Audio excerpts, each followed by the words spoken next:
Radha college నుండి వచ్చేసరికి శ్యామల తమ్ముడితో మాట్లాడుతోంది. అప్పుడప్పుడు చూడ్డం వల్ల పరిచయం ఏర్పడింది. చిన్నగా నవ్వి నమస్కరించింది. హలో, ఎలా ఉంది కాలేజ్ జీవితం? అతను చనువుగా అడిగాడు. బావుంది. లోపలికొచ్చింది. మరో 10 నిమిషాల తర్వాత శ్యామలొచ్చింది. రాధా, ఏమక్కా? వార్డెన్ అడిగాను, అలా వెళదాం పదా. నేనెందుకు? వచ్చేటప్పుడు వాడు అటునుండి అటే వెళ్ళిపోతాడు, ఒంటరిగా రావాలి, అందుకని. అలాగా. బట్టలు మార్చుకుని ఆమె వెంట బయలుదేరింది. పరికినీళ్లు కడుతుండగా ముద్దబంతి పువ్వులా ఉండే రాధ ఇప్పుడు బంగారు తీగలా మారింది. నీకీ లైట్ బ్రౌన్ కలర్ బాగా మ్యాచ్ అవుతుంది రాధా. శ్యామల రెప్పవేయకుండా చూసింది. పాతవాళ్లు, కాలేజీలో చదివేవాళ్లు వీళ్ళిద్దరే మిగిలారు. సావిత్రి, సత్యవతి ఉమెన్స్ కాలేజీలో చేరారు. ఈ సంవత్సరం ఇద్దరి సన్నిహితత్వం మరింత పటిష్టంగా మారింది. ఇద్దరూ కిందకి దిగారు. అతను కూడా లేచాడు. 20-21 ఉంటాయేమో. అంత దగ్గరగా అతన్ని ఎప్పుడూ చూడలేదు. నవీన్, రాధ పేర్లు చెప్పింది. లవ్లీ నేమ్, లవ్లీ గర్ల్ కూడాను, శ్యామల అంది నడుస్తూ. సందేహమే లేదు. ముగ్గురు నారాయణగూడ తాజ్ దగ్గర ఆగారు. ఒక కప్పు కాఫీ తాగుదామా రాధా? మీరు తీసుకోండక్క, నాకు కాఫీ ఉదయం ఒకసారి అలవాటు అంది మొహమాటంగా. కాఫీ కాకపోతే ఐస్ క్రీం, పదండి. నవీన్ దారి తీశాడు. ముగ్గురు హోటల్కి వెళ్లారు. అక్కడి పదార్థాల ధర చూసి ఆశ్చర్యపోయింది రాధ.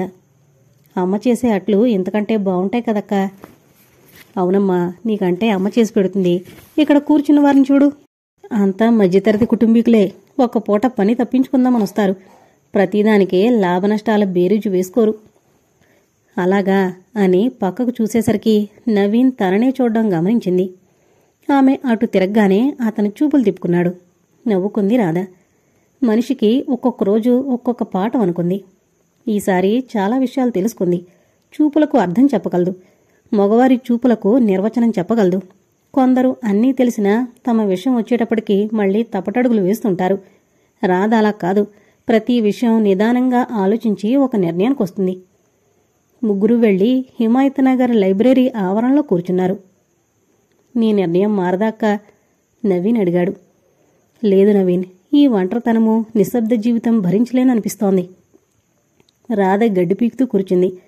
తల తోకాలేని వారి సంభాషణ ఆమెకు అర్థం కాలేదు. నాన్నగారు మనకు సలహా ఇచ్చే స్థితిలో లేరు.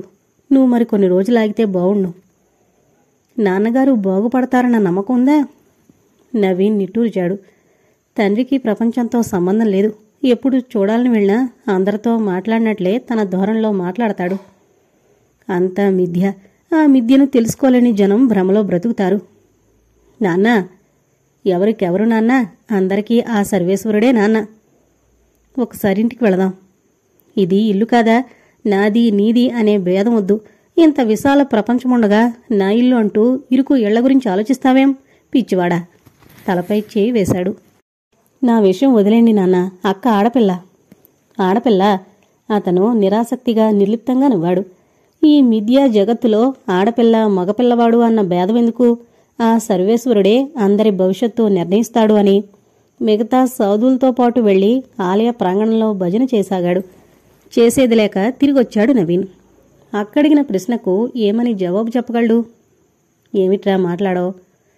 నా చదువు ఈ సంవత్సరంతో పూర్తవుతుంది. అప్పుడు నేను చూస్తాను. ఎవరిని చూస్తావు? నేను త్యాగాలు చేయడం లేదు.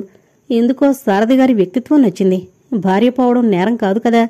తల్లిని కోల్పోయిన ఆ నిర్భాగ్యులను చూస్తే నువ్విలా అనవు నవి.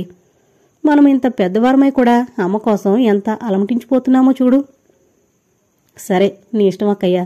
ఒక్కటే బాధగా ఉంది. నీకు అన్నగా పుట్టుంటే. కాలం మారుతోంది నవి. అక్క, తమ్ముడు ఎవరైనా ఒకటే. మన మాటల్లో పడి రాధను ఒంటరిగా వదిలాను చూడు. సారీ రాధా.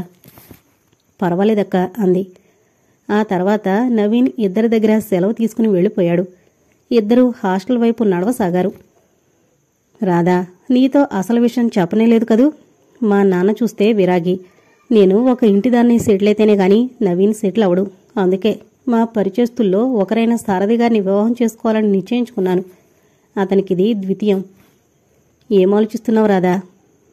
మా నాన్నగారి పేరు సారథే అక్క అంది ఆలోచిస్తూ. అలాగా. అతనికి 32 ఏళ్ల కంటే ఎక్కువ ఉండవు. 2 పిల్లలున్నారు. ద్వితీయ కళత్రమని నవీన్కిష్టం లేదు. మొదటి వివాహమైనా నాకు బావకున్నంత తేడా లేదు.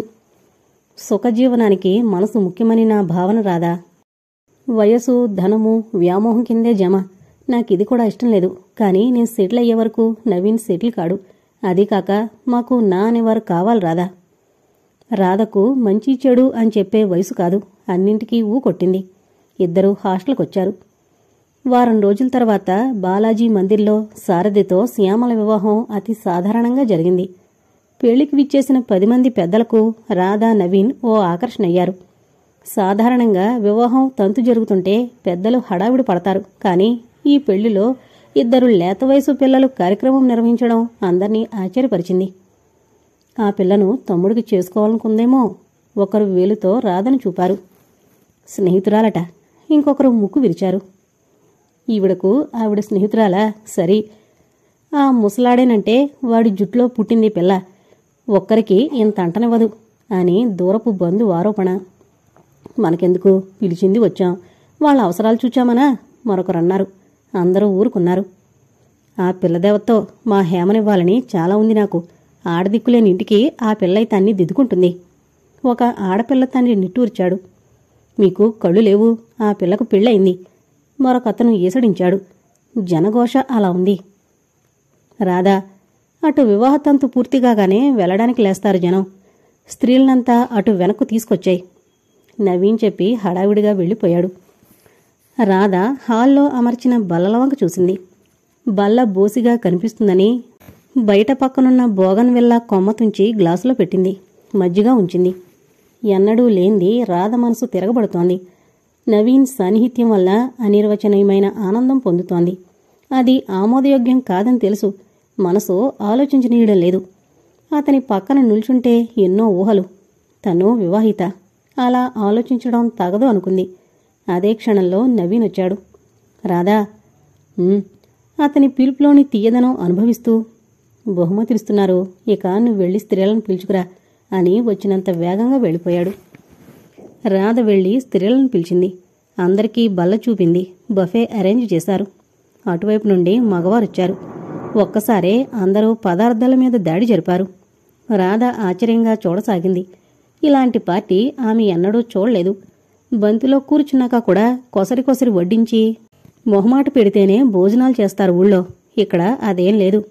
ఎందుకో బఫేనే హాయ్ అనిపించింది. ఎవరి ఇష్టం వచ్చినంత వారు భోంచేస్తారు.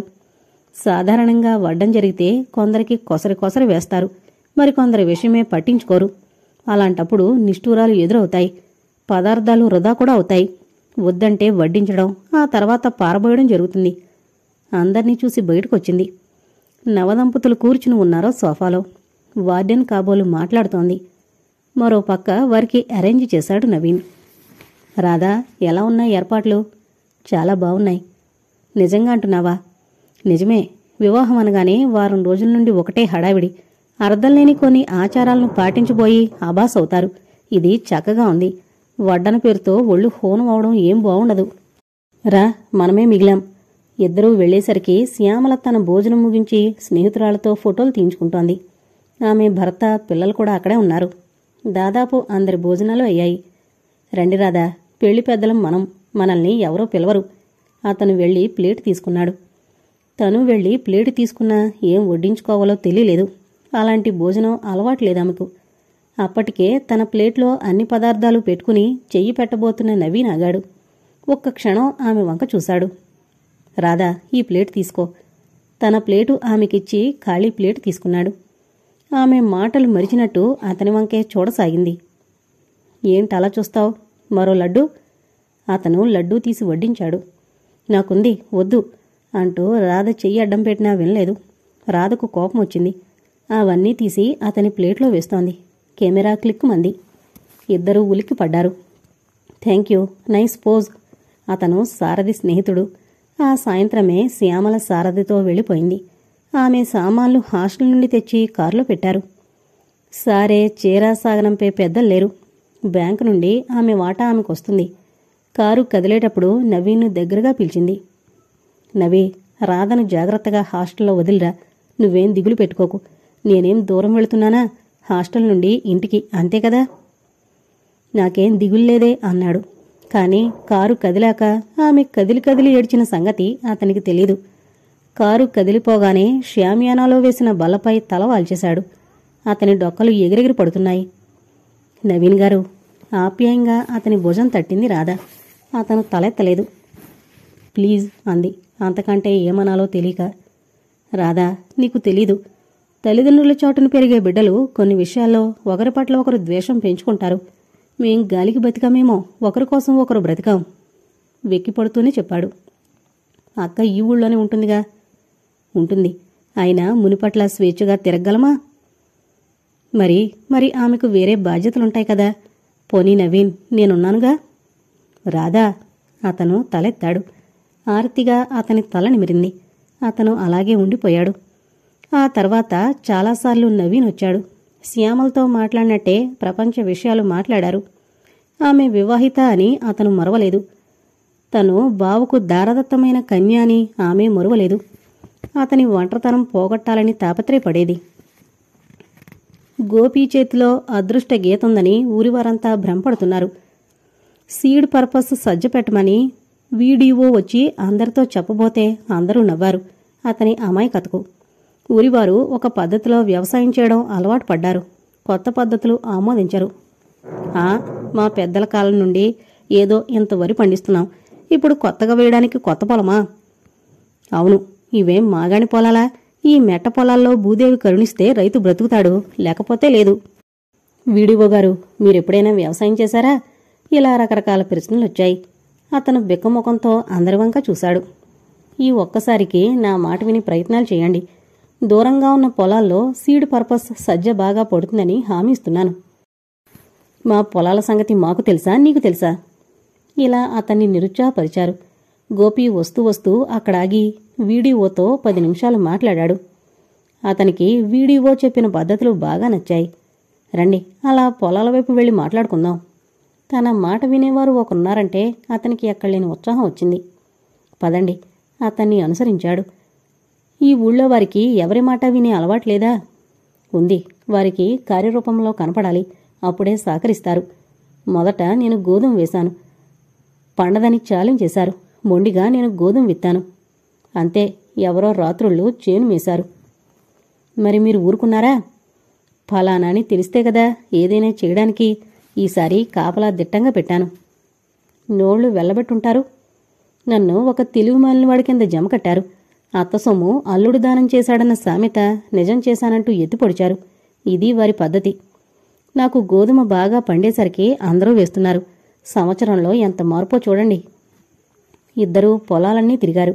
అన్ని చేలకు దూరంగా ఉన్న పొలంలో ఏ పంటైనా సీడ్ పర్పస్ వేయమని సలహా ఇచ్చాడు. నీటి వసతికి దగ్గరగా ఉన్న పొలంలో కూరగాయలు పండించొచ్చని సలహా వేశాడు. చూద్దాం అని ప్రథమంగా సజ్జ వేశాడు గోపి. ఆ వీడియో పిచ్చి నీ తలకెక్కిందేమిటి గోపి? ఒక భూస్వాం అడిగాడు. ప్రయత్నిస్తాను. ఆ ఖర్చులు రాకపోతే? చూడు మామా, మీ అబ్బాయి పరీక్ష తప్పితే చదువు అనిపించి ఇంట్లో కూర్చోబెట్టవేం? బావుందిరా. దీనికి దానికి సంబంధం ఏమిటి? ఎందుకు లేదు, చాలా ఉంది. ఒకసారి పంట పాడైనా మళ్లీ ప్రయత్నించవచ్చుననే నా భావన. ఏంటో చేయి ఖర్చా పాడా అంటూ గొణుక్కున్నాడు. గోపి నవ్వుకుని వెళ్ళిపోయాడు. 2 బస్తాలు గోధుమలు పండే చోట బంగారం పండిందంటే అలాగే జరిగింది. 10,000 రూపాయల సజ్జలమ్మాడు. గోపి చుట్టూ చేరారు ఊరివారు. గోపి, ఈసారి మా పొలమంతా అదే వేస్తా. పక్క పొలం అన్నదమ్ములు అడిగారు. లాభం లేదు. మీ పొలం చుట్టూ వేరే చేలున్నాయి. సీడ్ పర్పస్ వేసేది ఇతర చేలకు దూరంగా ఉండాలి. ఒకసారి మా పొలం చూడు గోపి, అది దూరంగా ఊరవుతలుంది. మొదట వెక్రించిన భూస్వామి మళ్లీ ప్రాధేయపడ్డాడు. అందరూ ఒకటే తాపత్రయపడసాగారు. వీడియోను కలుసుకున్నారు. అదంతా చూసి నవ్వుకున్నా తనకు తెలిసినంతవరకు చెప్పి తనకు చేతనైన సహాయం చేశాడు. డబ్బు చేతికొచ్చాక ఆనంద్ దగ్గరికి వెళ్లాడు. రాగోపి, ఈ మధ్య అసలు కనపడ్డమే మానేశావేం? ఆనంద్ ఉత్సాహంగా పిలిచాడు. మామా, నా పిత్తోలు. ఓ కర్ర పట్టుకునొచ్చాడు ఆనంద్ కొడుకు బాబిగాడు. నీ పిస్టల్ భయానికే ఇంటికి రావడం లేదురా తండ్రి అన్నాడు గుండెకు చేతులు అడ్డం పెట్టుకుని భయం నటిస్తూ. వాడు కిలకిలా నవ్వాడు. కొత్తంలే దా. కర్ర పిస్తోలు జేబులో పెట్టుకున్నాడు. బ్రతికించావు. వాణ్ణి ఎత్తుకుని ముద్దు పెట్టుకున్నాడు. ఏమిటి విశేషాలు? ఏమున్నాయి, అంతా మామూలే. మన డబ్బు చేతికొచ్చింది, ఏం చెయ్యాలా అని చూస్తున్నాను. బ్యాంకులో వేసుకోమన్నారా? అది కాదు ఆనంద్, రాధ చదువు పూర్తయి వచ్చేసరికి ఓ ఇల్లుంటే బావుంటుందని. ఇప్పుడు ఇల్లు లేదా? ఉందనుకో, పాతది కదా అన్నాడు. బావుంది మీరు అడగడం. ఎవరికైనా కొత్తిల్లు కావాలని ఉండదేమిటి? సుధ అడ్డొచ్చింది. నీకుందేమిటి? ఆనంద్ వెటకారం చేశాడు. ఏం, ఆమెకు మాత్రం ఎందుకు ఉండకూడదు? నువ్వు ఊరుకో సుధా. 2 ఏళ్లకు ముగ్గు ఒకేసారి పోయించకపోతే నా పేరు గోపి కాదు. గోపి కాకపోతే గోపాలకృష్ణుడు లేవయ్యా. ఉలికి పడ్డట్టు చూశాడు. ఆనంద్ మామూలుగానే ఉన్నాడు. కట్టదలిచినప్పుడు కాస్త సౌకర్యంగా గాలి వెలుతురు వచ్చేలా కట్టవయ్యా బాబు. మన గోవిందయ్య కట్టించాడు చూడు, కిటికీ లేదు, గుహలా ఉంది. నీకు సుధకు ప్రణాళికంతా చూపించే ప్రారంభిస్తాను. మరి రాధ మెచ్చవద్దు? నువ్వు మెచ్చాక ఆమె వంక పెట్టగలదా? ఈ మధ్య ఆనంద్ ఎందుకో తన ప్రతి కదలిక గమనిస్తున్నాడని భావించాడు గోపి. అందుకే సూటిగా చూసి మాట్లాడలేకపోతున్నాడు. అక్కడే భోజనం చేసి ఇంటికొచ్చాడు. రాజు తలచుకుంటే దెబ్బలకు కరువా అన్నట్లు గోపి తలపెట్టిన కార్యం ఆగడం కానీ వాయిదా వేయడం గానీ ఉండదు. వెంటనే ప్లాన్ వేయించి ఆనంద్ చేత బాగుందనిపించుకుని పంచాయతీ సమితికిచ్చేశాడు. ఆ తర్వాత ఇటుకకు సున్నానికి ఆర్డర్ ఇచ్చాడు. ఆనందంగా ఇల్లు చేరేసరికి రాధ ఉత్తరం వచ్చింది. ఆమెకు సెలవులిచ్చారట. ఆదివారం ఉదయం బస్సులో వస్తున్నానని రాసింది. గోపి ఆ ఉత్తరం పట్టుకుని పచార్లు మొదలుపెట్టాడు. అన్నమైంది. కమలొచ్చి పిలిచింది. వస్తున్నా. ఉత్తరం ఇంటి నుండా? కాదు అన్నాడు ముక్తసరిగా. అత్తయ్యను పంపుతారేమో అనుకుంటున్నాను. కాదు, రాదొస్తుందట. ఈసారి ఊళ్ళు తిరగడం లేదా? మొదటి టర్మ్ సెలవులకు స్నేహితురాలి పెళ్ళంటూ వెళ్ళింది. సెకండ్ టర్మ్ సెలవులకు ఎక్స్కర్షన్ వెళ్లారు. ఇంటి మీద ఉండదా ఏం? ఉండదని నేనన్నానా? నెలకోసారి మనం వెళ్ళి చూసొస్తున్నాం కదా అంది. ఆమె వంటింట్లోకి వెళ్లి పీట వాలుస్తుండగానే బయట గలగలా శబ్దం వినిపించింది. నేను చచ్చినా బ్రతికినా అడిగే దిక్కు లేదురో దేవుడా, పీడ పోయిందనుకున్నారా తండ్రి? కోటమ్మ శోకాలు పెడుతోంది. ఏంది అమ్మమ్మ గోల? విసుకుంటున్నాడు గోపి. నాదే గోలంటావురా? 9 నెలలాయే. అమ్మమ్మ ఉందా లేదా అన్న ధ్యాసుందా? పోతే ఎలా వస్తావే? ఆమె వెనకాలే వచ్చిన గోపి తమ్ముడు పక్కున నవ్వాడు. ఇదెక్కడి చోద్యమే తల్లి, నా బ్రతుకు నవ్వులాటైంది. చిట్టి ఉండు ఉండు అంటే వచ్చాను. అయ్యో పాపం, ఒరే నువ్వు నోరు మీరా అంది. కమల వెళ్లి గుమ్మంలో నిల్చుంది. కోటమ్మ మనసు చివుక్కుమంది. 9 నెలల తర్వాత చూసిన కోడలొచ్చి పాదాభివందనం చేయలేదన్న బాధ ఆమె ముడతల ముఖంపైన కనిపించింది. దగ్గరగా వచ్చింది. బాగున్నావా కమలమ్మ? తనే పలకరించింది. ఆ అంది. అక్కడ్నుంచి కదిలే ప్రయత్నమైనా చేయలేదు. రాధ లేదా? లేదు, ఆదివారం వస్తుంది అంది. ఆ రోజుండి గోపీ తమ్ముడు వెళ్ళిపోయాడు. వెళ్ళిపోతూ తల్లి చెల్లెలు పెళ్లి ఓ 10 రోజులు ముందుగా రాధను పంపమన్నదని చెప్పి వెళ్ళాడు. అలాగే పంపుతాను అన్నాడు. అతని తమ్ముడు ఆశ్చర్యంగా గోపి వంక చూశాడు. గోపి ముఖంలో ఏదో బరువు దింపుకున్న ప్రశాంతత కనిపించింది. ఏంట్రా అలా చూస్తావ్? ఏం లేదన్నయ్యా. అతను వెళ్ళిపోయాడు. గోపి ఇంట్లోకొచ్చి మంచం మీద కూర్చున్నాడు. కోటమ్మొచ్చి మనవడి కాళ్ళ దగ్గర కూర్చుంది. ఆప్యాయంగా అతని చేయి నిమిరింది. ఏ మాట కామాటే చెప్పుకోవాలరా, మన ఇంట్లోనే అన్నింటికీ సుఖమనుకో. ఓ మంచినీళ్ళన్నా ఉండవు ఆ ఊళ్ళో. మరి ఎందుకు అలిగిపోయినట్టు? ఏదోరా పిచ్చిముండను, అలిగిపోతేనన్నా రాధం తెచ్చి కాపురం పెడతావనుకుంటే నువ్వు మీ తాతయ్యని మించిపోయావు మొండితనంలో అంది ముసిముసిగా నవ్వుతూ. అంతలోనే భర్తతో కాపురం చేసిన రోజులు గుర్తుకొచ్చాయేమో మొహం గంభీరంగా మార్చుకుంది. ఏంటో ఆ మహారాజు అన్ని బంధాలు తెంపుకుపోయాడు అంది బలవంతంగా కళ్ళు నులుముకుంటూ. పోయినవారు ఏడిస్తే రారుగాని నువ్వు ఊరుకో. ఊరుకోక ఏం చేస్తున్నాను? బయట గదిలో ఒక్కదాన్ని ఏం పడుకుంటాను? ఇలా నీ మంచం పక్క నా మంచం వేయించరా. అలాగే లేవే అన్నాడు. దాసొచ్చాక ఆమె మంచం పడగదిలో వేయించాడు. హాల్లో బావుండదే, నా కోసం దినమంతా ఎవరో ఒకరు వస్తుంటారు కదా. ఎక్కడైతే ఏముందరా, 4 గడియలు ముడుచుకోవడానికి అంది. కొత్తింట్లో ఎవరి గదులు వారికి కట్టిస్తున్నాను లేవే. కొత్తిల్లా? ఎక్కడిదిరా? మందే, కడుతున్నాం. కొత్తిల్లైతేనే గాని రానందేమిటి మీ ఆవిడి? మరేమనుకున్నావు మా ఆవిడంటే? గలగలా నవ్వాడు గోపి. పెరట్లో పనివారిని కేకలు వేస్తోంది కమల. దీనికి కొత్తగా కోపమొస్తోందిరా. కోటమ్మ లేచి వెళ్ళింది సంగతేమిటో కనుక్కోవాలని. గోపీకి తెలుసు కోపానికి కారణం. అందుకే తనలో తనే నవ్వుకున్నాడు. రాధా, చేరగానే ఉత్తరం రాయి. మంచిది బావా. బస్సులో కూర్చున్న రాధ తలాడించింది. అతను వెళ్లి దొరికిన 1-2 పత్రికలు పళ్ళు తీసుకొచ్చాడు. ఊళ్లలో నీళ్లు బావుండవు, దాహమైనప్పుడల్లా ఈ కమలాపొలం ఒల్చుకో. మంచిది, నేను చెప్పిన పని మర్చిపోకు. వెంటనే అమ్మను ఆనందగారికి చూపించు. పూర్తిగా చిక్కిపోయింది. అలాగా అన్నాడు. అమ్మతో చెప్పు, ఇంకో 2-3 వేలు ఎక్కువైనా పర్వాలేదని. నాకిక్కడ స్వాతంత్రం ఉందో లేదో అని మొహమాట పడుతోంది. ఎందుకు? ఎందుకంటే ఏం చెప్పను. ఆమె చాదస్తమనుకో. పెళ్లికి ఏమైనా చీరలు కావాలా? ఉన్నాయిగా, మీకు కొనాలనుకుంటే కొనండి. ఇదెక్కడి మనిషి బాబు, ఆడవారు చీరల పేరు చెబితే ఎగిరి గంతేస్తారు. అతను ఆప్యాయంగా చూశాడు. దొరికితే అలాగే చేస్తారు. నేను అడకముందే కొంటావుగా. ఆమె కూడా గౌరవభావం ఉట్టిపడేలా చూసింది. కండక్టర్ వచ్చి డబుల్ బెల్ కొట్టగానే కలకలంతో బస్సు స్టార్ట్ అయింది. కిటికీలో నుండి రాధ చాపిన చెయ్యి నొక్కి వదిలాడు. రాధ నవీన్ స్పర్శ, గోపీ స్పర్శలోని భేదాన్ని బేరీజు వేస్తోంది. గోపి వెనక్కు తిరిగాడు. అతని కృషి ఫలించి ఊరికి ఆర్టీసీ బస్సు వచ్చింది. రోడ్డును చూస్తూ ఇంటిదారి పట్టాడు. అతనికి ఆందోళనగా ఉంది. కమలమ్మ ఆరోగ్యం బావుండలేదని రాధ చెప్పేవరకు తనకు తెలియనేలేదు. ఇంట్లోకి వస్తూనే మంచినీళ్లు అని కేకేశాడు.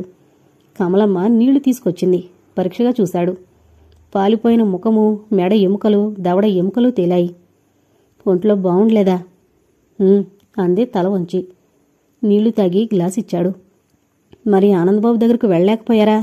ఆమె జవాబు చెప్పలేదు. గ్లాస్ తీసుకుని వెళ్ళిపోయింది. అతను ఆమె ప్రవర్తనకు చికాకు పడ్డాడు. కాసేపు చూసి లోపలికి వెళ్ళాడు. వంటింటి గుమ్మంలో మోకాళ్ల మీద తలపెట్టుకుని కూర్చుంది. ఆమె కళ్ల నుండి ముత్యాల సరం తెగినట్టు అసురు బిందువులు రాలుతున్నాయి. ఏంటి? ఏం లేదు అంది తల ఎత్తకనే. నేనే వెళ్ళి చెబుతాను ఆనందతో, వచ్చి చూస్తాడు. వద్దు. అదేం? నా జబ్బేమిటో నాకు తెలుసు. మరి? ఆమె సన్నగా ఏదో గొణిగింది. ఆ మాట అస్పష్టంగా వినిపించినా అతని స్తంభింపజేసింది. ఇద్దరూ చాలాసేపు ఉన్న స్థితిలోనే ఉండిపోయారు. ఒరే గోపి, విన్నావట్రా? కోటం వచ్చింది బయట నుండి. అప్పుడు కదిలాడు గోపి. ఏంటమ్మమ్మా? అదేమిట్రా, జలుబు చేసిందా? అవును. ఏంటి? సర్దుకున్నాడు. కొమ్మరి మంగి బావిలో దూకిందట్రా. ఎందుకు?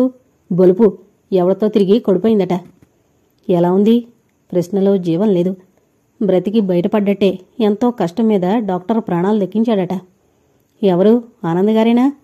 ఆ క్షణంలో డాక్టర్ అంటే గౌరవం కలిగింది. అవును, మా ఇద్దరి కాలమమ్మ. ఆవిడ ఇంకా ఏదో చెప్పబోయింది. ఏంటి నీ సోది?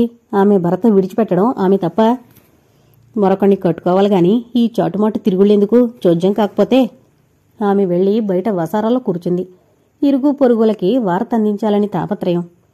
గోపి ఆనందింటికి వెళ్లేసరికి అతను లేడు. పక్క ఊరు వెళ్ళాడట. స్కూటర్ రావడం ప్రాణాంతకం అయిందన్నయ్య. సొదొచ్చింది. ఎందుకు? పరధ్యానంగా అడిగాడు. ఆ మాత్రం తెలీదా? ఎవరు పిలిచినా కాదనలేరు.